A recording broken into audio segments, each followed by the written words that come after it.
Olá, pessoal. Aqui é o professor Washington Soares e a gente vai falar um pouquinho sobre a colonização inglesa na América, mais especificamente na região que hoje é a América do Norte, os Estados Unidos. Mas para a gente entender o papel da Inglaterra na colonização da América, a gente vai ter que entender um pouquinho o contexto europeu. Ou seja, o que está acontecendo na Europa, mais especificamente, o que está acontecendo na Inglaterra, que fez com que esses sujeitos saíssem atrasados, digamos assim, na corrida para a colonização da América, se comparados à Espanha e Portugal. Bom, se a gente tomar o ano de 1584 como referência, né, do primeiro empreendimento inglês na América, e comparar com os portugueses, por exemplo, a gente vai ver que os portugueses estão muito adiantados, né? Em 1488, os portugueses já conseguem dobrar o Cabo da Boa Esperança, né, sul da África. Em 1498, eles conseguem chegar à Índia, né? A gente fazer um arredondamento aí simples, os portugueses chegam à Índia 85, 86 anos antes do primeiro empreendimento inglês na América, né? Em 1584, a colonização portuguesa no Brasil já vai adiantada, e o mesmo se pode dizer da colonização espanhola na América. Os ingleses, pessoal, eles tiveram uma desvantagem se comparado a portugueses e espanhóis. Eles centralizaram o seu Estado Nacional, a sua monarquia, atrasados, se comparados, mais uma vez, a Portugal e Espanha. Então, enquanto no século XV, virada para o século XVI, os ingleses ainda estão travando uma guerra de unificação, ou seja, as famílias ainda disputam o poder na Inglaterra, mais destacadamente a Guerra das Duas Rosas, a gente vai ver que isso faz com que os ingleses retardem o seu processo de expansão marítima. E, como retardaram o seu processo de expansão marítima, eles também vão acabar ficando num lugar não muito confortável no que diz respeito à exploração da própria América. Tanto que esse primeiro empreendimento do ano de 1584, ele fracassa, né? Ele fica na região onde hoje é a Virgínia, né? Na parte leste dos Estados Unidos, e ele fracassa justamente porque ele chega em uma região desconhecida para esses colonos, né? Esses colonos estão basicamente por conta própria, né? Não há um empenho muito grande por parte da coroa inglesa, e essa tentativa fracassa. Então, a gente vê que, basicamente, 40 anos depois, que ganha um impulso a colonização na América por parte dos ingleses. Pessoal, a gente também não pode esquecer que a Inglaterra está passando por uma guerra religiosa, né? A chamada Revolução Puritana, né? E é resultado das chamadas reformas religiosas, ela acabou fazendo com que a Inglaterra mergulhasse em uma guerra religiosa, né? Entre cristãos, anglicanos, puritanos, católicos. Então, isso também foi um motivo que acaba explicando esse retardamento em termos de expansão marítima. A coroa inglesa, né, anglicana, acabou, de certa forma, favorecendo a imigração para os Estados Unidos, né, a região onde hoje é os Estados Unidos, a partir do século XVII.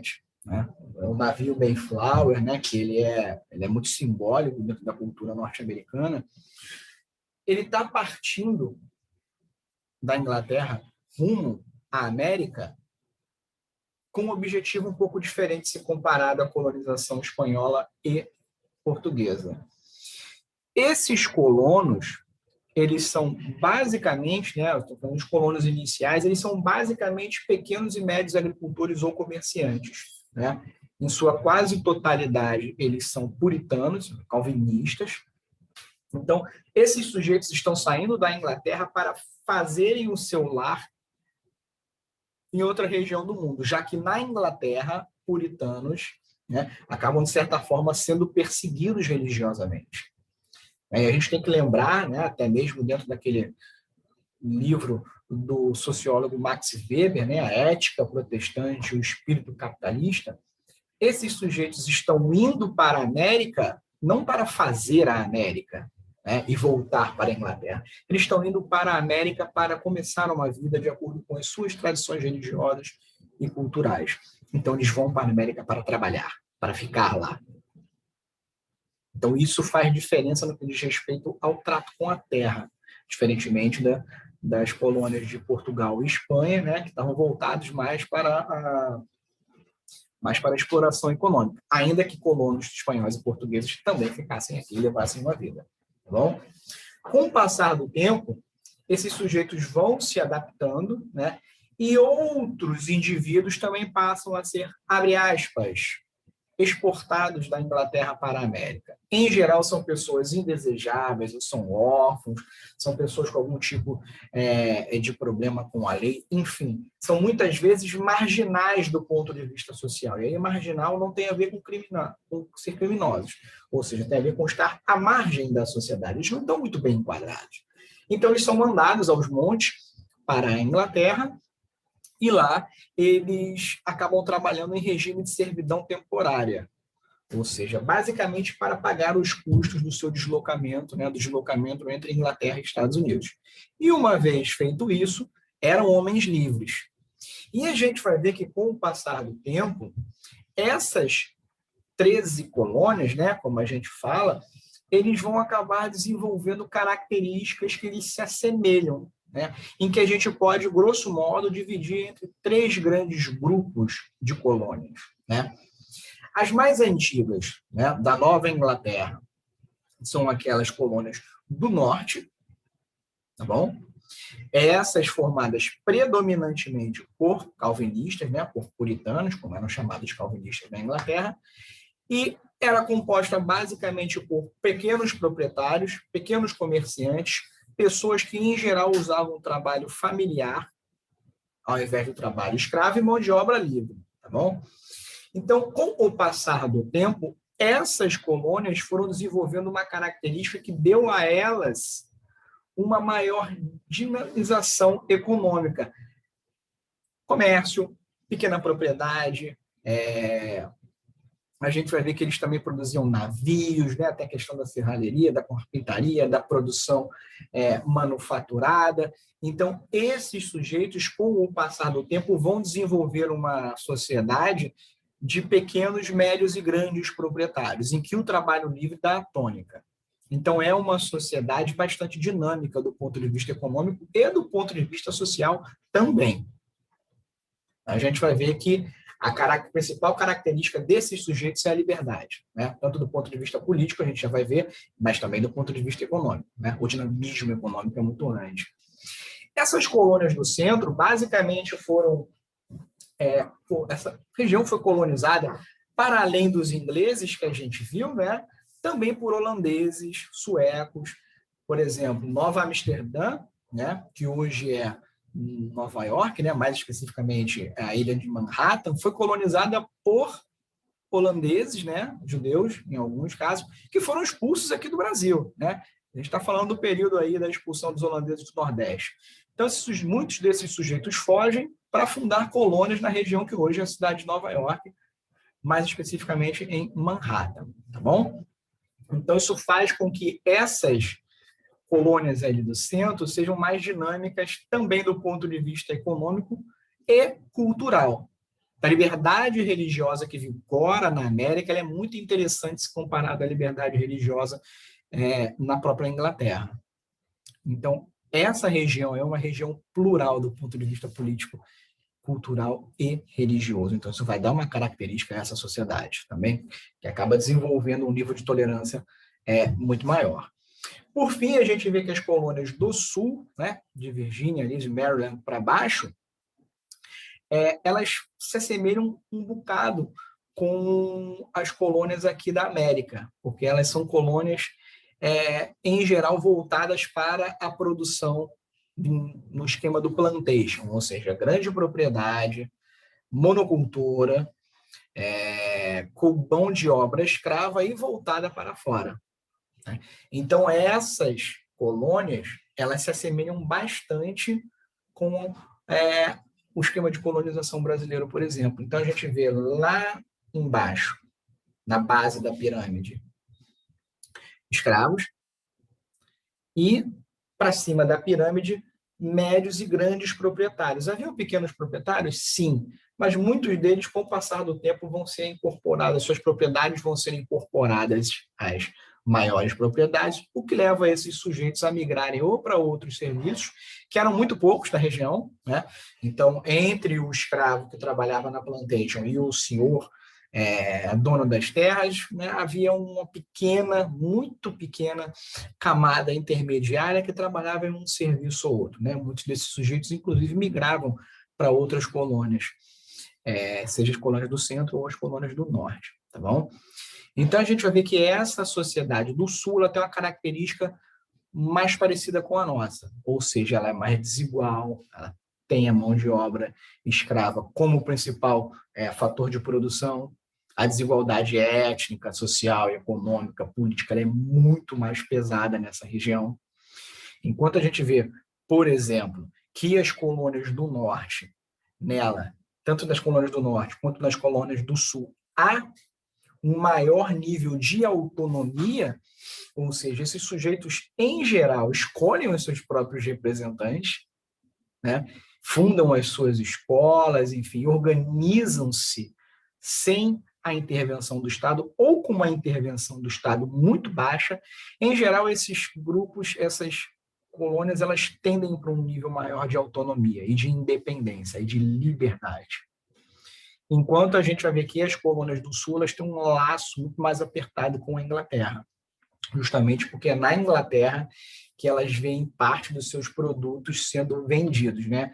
Que produtos são esses? Tabaco, açúcar, algodão, né? Fumo, índigo. Então, a gente vai ver que esses sujeitos estão muito mais voltados para a Inglaterra do que as colônias do centro e as colônias do norte, colônias mais dinâmicas, inclusive. Então, a gente vai ver que, com o passar do tempo, essas colônias, principalmente do centro e do norte, elas vão se tornar regiões mais dinâmicas. Ao contrário de Espanha e de Portugal, que exerceram um controle muito forte sobre as suas colônias, ou o mais forte que podiam, a Inglaterra não fez isso com as suas colônias na América. Ela deixou, por N motivos, deixou correr frouxo.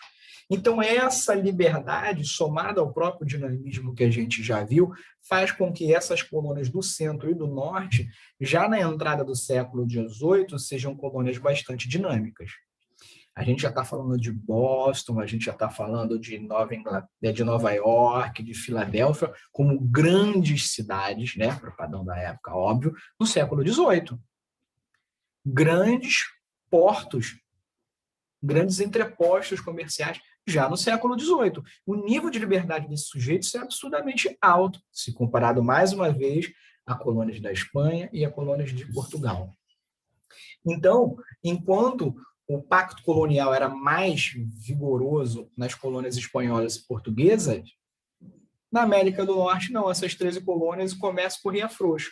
Então, o que esses colonos já enriquecidos, né, depois de séculos de dinamismo comercial, muitos desses sujeitos faziam o que a gente ficou conhecido como comércio triangular, né? Basicamente um triângulo entre o que hoje é Estados Unidos, as Antilhas e a África, né? Então a gente vai ver que esses comerciantes das 13 colônias, eles faziam esse comércio triangular que basicamente era o seguinte: eles iam para compravam das Antilhas, né, o melaço, transformavam em rum. Isso é outra coisa interessante, porque eles já tinham uma fábrica, né, e transformavam o produto primário em produto secundário, então já tinha todo um esquema de trabalho desenvolvido aí. Então, eles pegavam esse rum, né, o açúcar, enfim, outros produtos que eles compravam nas Antilhas e trocavam por escravos na África. E esses escravos da África, eles revendiam ou nas próprias Antilhas, para as colônias holandesas, espanholas, etc., ou revendiam esses escravos para os colonos da região sul, né, das colônias do sul. E com isso eles pegavam esse dinheiro e aquela mentalidade capitalista, né, já apontada pelo Max Weber, o que eles faziam? Eles pegavam, reinvestiam, né, o lucro e assim por diante. Isso fazia com que esses sujeitos entrassem numa ladeira acima do que diz respeito ao desenvolvimento econômico. Então, isso dá a cara para essas 13 colônias. Eles, basicamente, no que diz respeito, eles já elegem o seu governante no norte e no centro, né? No sul, lembra que tem um laço maior com a Inglaterra, o rei ele tem uma ingerência maior, mas no norte e no centro, não. Os sujeitos eles se reúnem e eles elegem o seu governante. Então, isso dá uma experiência política de abertura, né, de liberdade. A gente não pode falar ainda de democracia, mas é algo mais ou menos perto, no que diz respeito desses sujeitos conseguirem se autorregular, é o autogoverno. É claro que são só os grandes comerciantes, fazendeiros que votam, é o João ou o José que vai ser o governante. É claro que são só os homens, que são homens brancos, livres, mas há um embrião de liberdade política, e é isso que a gente tem que focar. Então, esses sujeitos, tanto do centro quanto do norte, estão acostumados a não ter o rei ali buzinando na orelha deles. Né? E para eles está muito bom.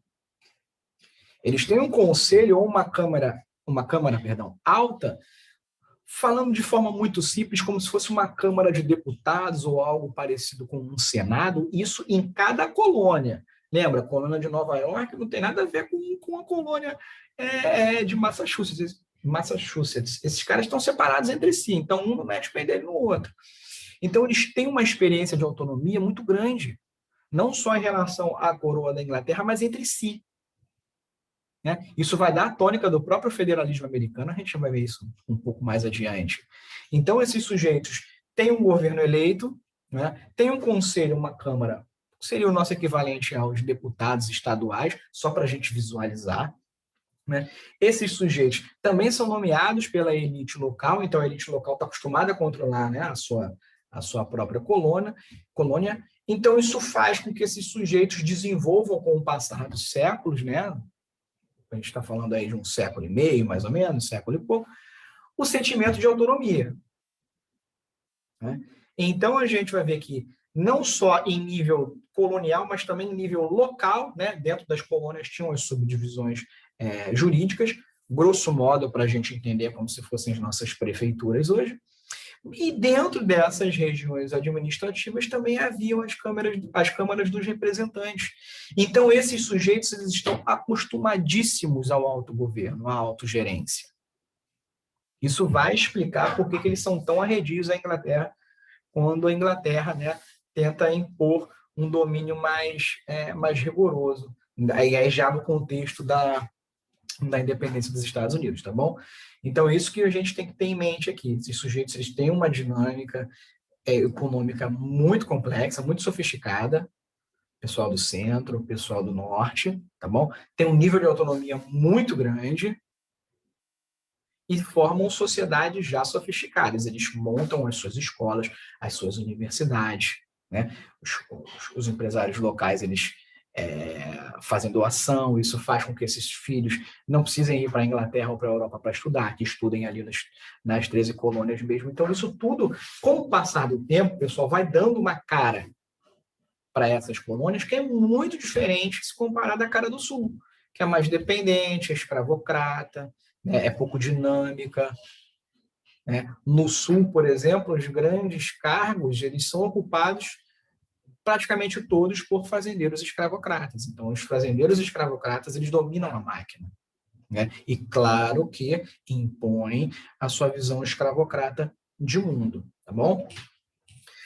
E, não diferentemente do que foi o contato entre espanhóis e portugueses, o contato com esses indígenas da Inglaterra inicialmente ele foi pacífico, com o passar do tempo ele se tornou um pouco mais complexo, né?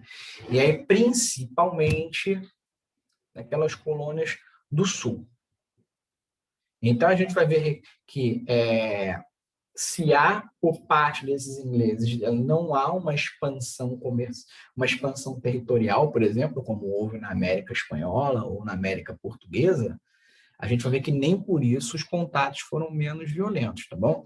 A gente vai ver que esses contatos foram menos violentos, foram tão violentos quanto, e o papel das guerras, o papel das doenças também teve um papel muito ativo no que diz respeito à mortandade desses sujeitos. Né? A cristianização ao contrário da América Ibérica, né?